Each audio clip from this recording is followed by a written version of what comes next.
Hello and welcome to another session of the Mastermind Book Club. In this session, we are summarizing and reviewing another important audiobook. What is the name of this audiobook? Well, before I introduce the actual book, I'd like to introduce our Mastermind Club. So I am CEO David Diaz. To my right is Chaz Culmer. To my left, Reggie Hilliard and Marth Johnson. Now, what is the name of this book? The Ancient Rule of Not Reacting First.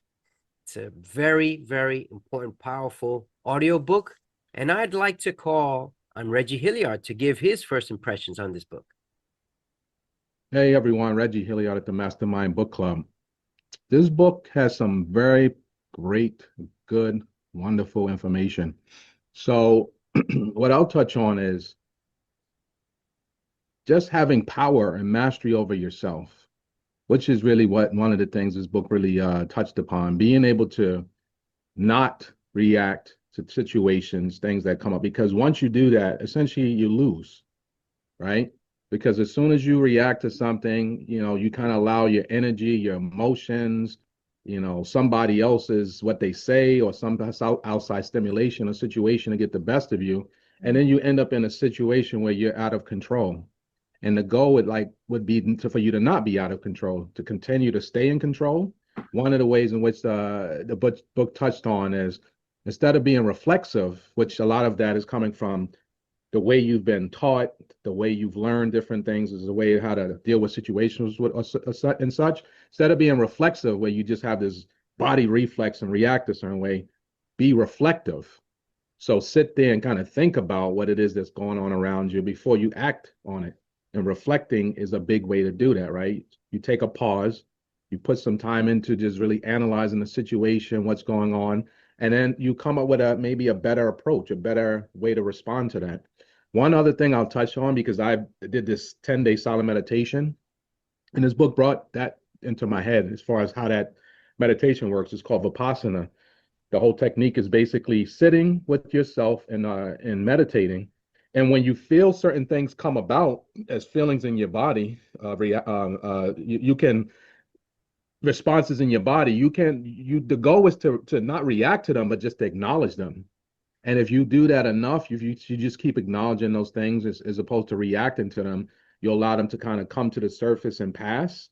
This leads to what's called equanimity. It's like it's basically a place of freedom where you're not controlled by these particular stimulants, particular sensations and such that are going on around you or in you, right? So this really reminded me of that. So it's a place of power and it's a place of freedom. So if we can really employ that particular way of being, where we take pause, where we don't react just initially, we take some time to contemplate and such, we can really get to a state and place where we're really in full mastery of ourselves. And again, we're living in freedom. Thank you, Reggie. Thank you very much. If we do take a moment to pause, as Reggie said, we can live in freedom. Thank you. Now I'd like to call on Chaz Culmer. Hello, everyone. Welcome to another edition of the Mastermind Book Club. Just like Reggie was saying, that if you take a pause, you keep your freedom. In sales, they have a thing that whoever speaks first buys it.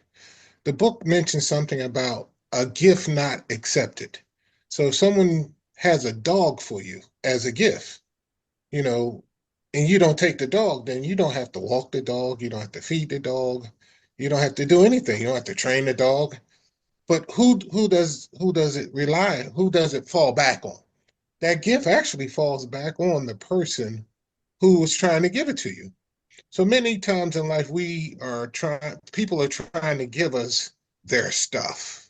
They're trying to give us their baggage. They're trying to give us things that we really don't need. And in this book, the rule of not reacting first, you don't have to accept it, because if you don't say anything, then it's like it gives the other person a chance to see what they're doing. And sometimes that's the best thing, to let other people sell themselves instead of you selling yourself. And if you live with an intention of love dignity, respect for yourself, and respect for others, you don't have to worry about accepting other people's baggage.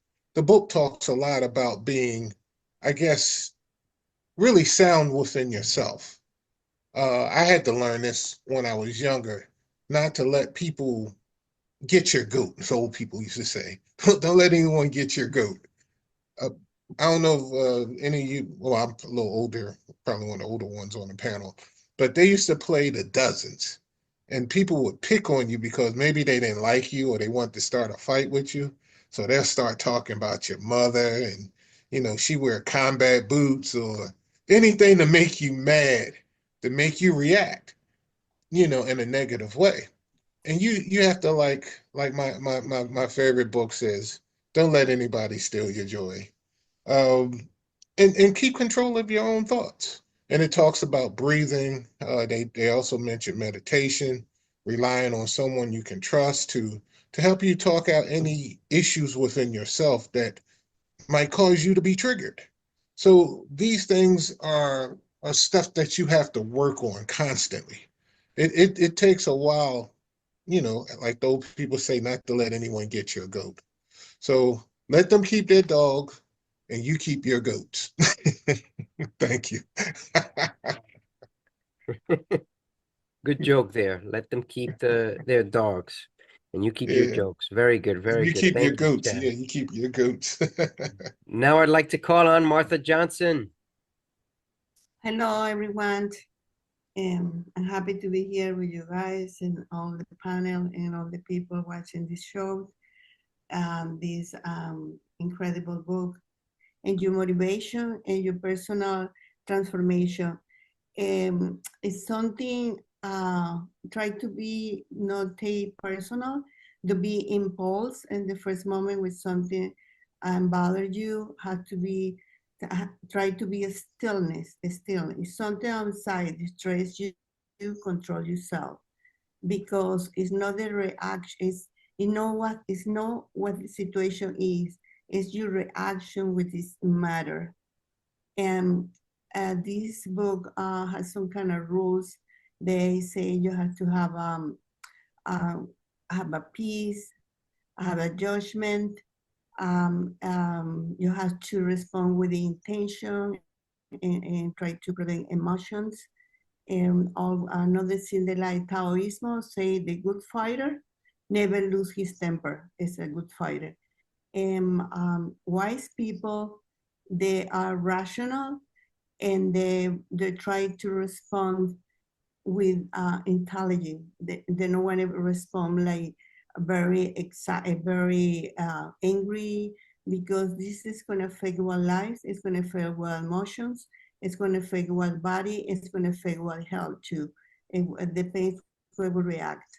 And that's what I get from this powerful book. So you have to take care not only the way you respond, you have to take care of your health too, because it affects you emotional.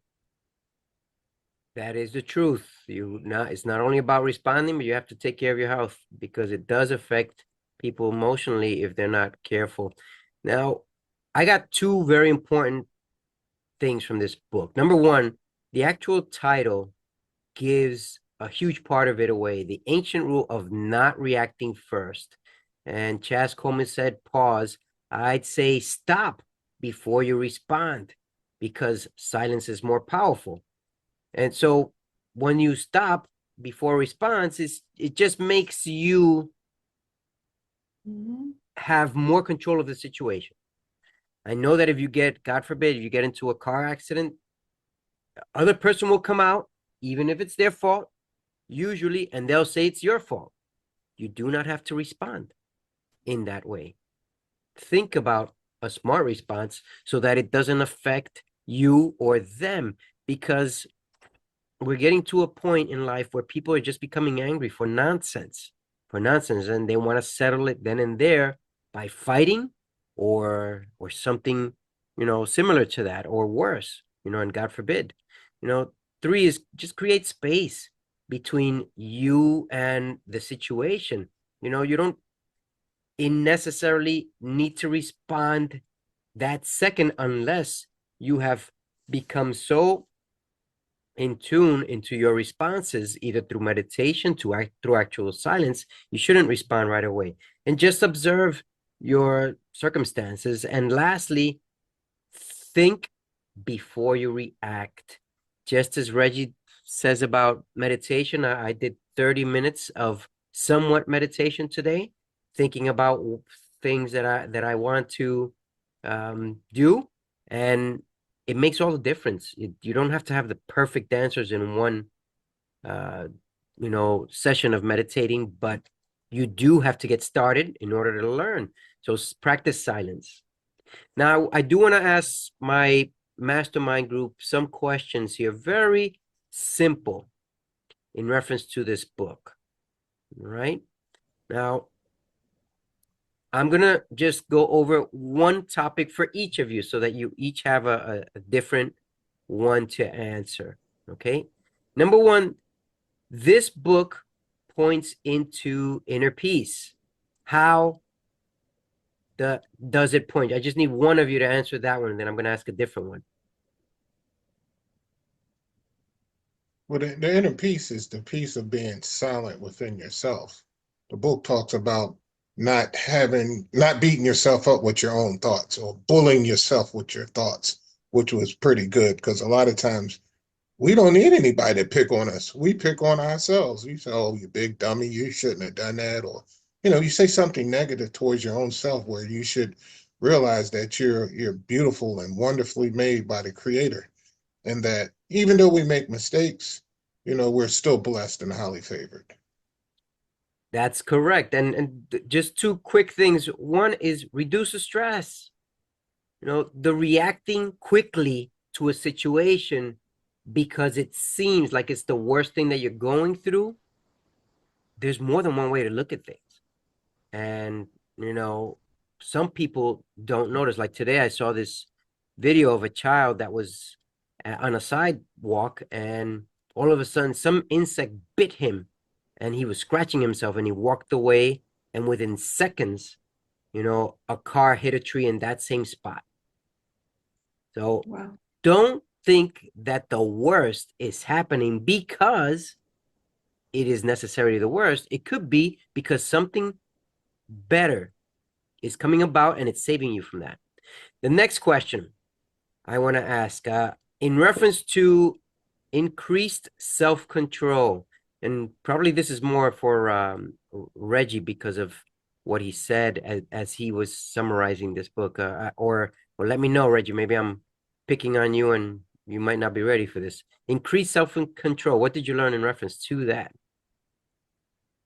Self-control. I mean, it really comes down to things, statements I made around mastery of yourself, right? So the more that you can gain mastery of yourself overall, the more control you have of all aspects of self, so that you're responding more from a conscious state versus an unconscious state. Like they talked about conscious reactivity versus unconscious reactivity.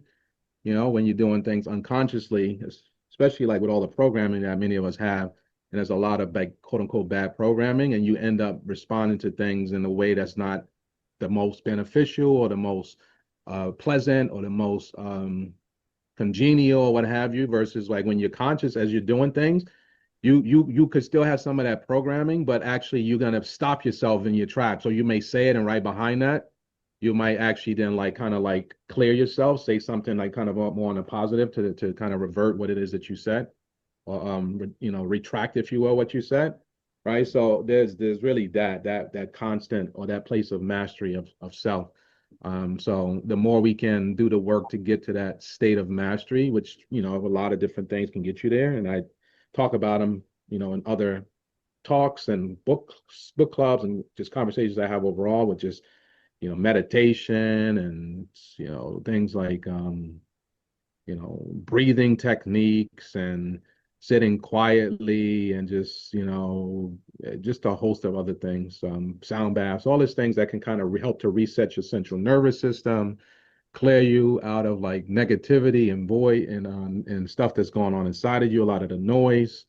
But there are other things as well, but really just being able to master yourself. So you really have to be tending, you have to really tend to yourself in many different ways to make sure you get yourself very healthy in all aspects of how you behave, how you live, and you know, just having that emotional wherewithal. One other thing I'll say is like it talked about emotional alchemy. Big word I use is alchemy just in general, but emotional alchemy, whereby you don't allow your emotions to be your enemy, but rather take that emotion and use it as energy in a purposeful way. So that's another thing because a lot of us emotions are energy in motion, and we allow that energy to get the best of us. So alchemizing that energy so that it works for you in your favor is another way. So which is still a part of the overall mastery. Thank you. Thank you. Increase self-control, just in case we missed out on what it was, and Chaz Culmer gave his brief summary in reference to inner peace. And now I'd like to ask, well, in reference to increased self-control, there's one thing that I admire Reggie on, and I thought he would mention it more specifically, and that is just meditating, because we get lost when we try and take a moment on silence. Our brain tricks us into a wild pattern goose chase of thoughts and ideas. And I know that out of our mastermind members, Reggie has the most experience, and he's probably a ninja in meditation compared to any of us. And as he said, he came out of a 10-day meditation not long ago, which means he's probably much better than us at managing emotions and much better than us at managing impulses. And that doesn't mean make us any less. It's just that he's more advanced, and that's fine in life. Some of us are more advanced, and some of us, you know, are just starting out like I am, and that's okay. But just be aware, increase self-control. Just as Reggie practices his meditation, what better way to try and get ahead? Thank you, Reggie, by the way. For Martha, anything with either better decision-making or reduced conflict, anything that comes to mind, one of them, just pick one. IPA one. Actually, I try to avoid toxic people around myself. For reduce conflict? Yeah, to Okay. reduce conflict and to prevent to be emotional in negative way. So I try to avoid the kind of people in my life because affect me emotional and affects my health too. So I try to be around toxic people, and I do a lot of, like you say, meditation, silence, read a lot of books about spiritual and control your mind, how to control your mind in different ways, and keeping my journal to write good things and bad things in life and what I want. And the best thing is to be smart, you know, and respond smart with kind of people, because sometimes it's not worth it. It's not worth it, and you get stressed out for no reason, and you have to be in peace with life.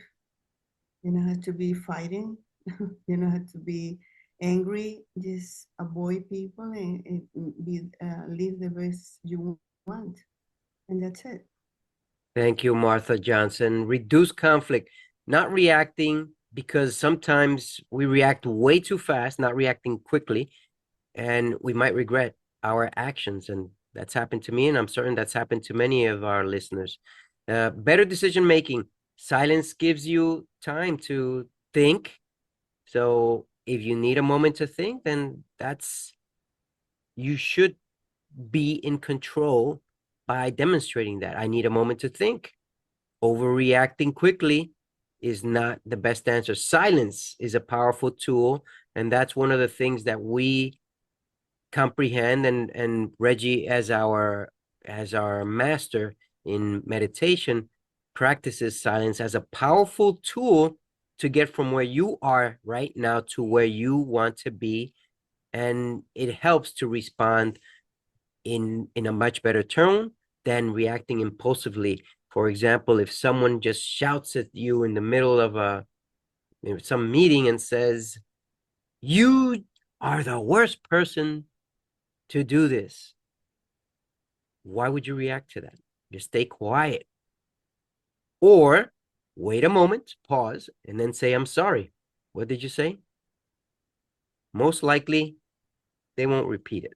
Most likely. And if it's repeated, it's going to be repeated in a nervous way.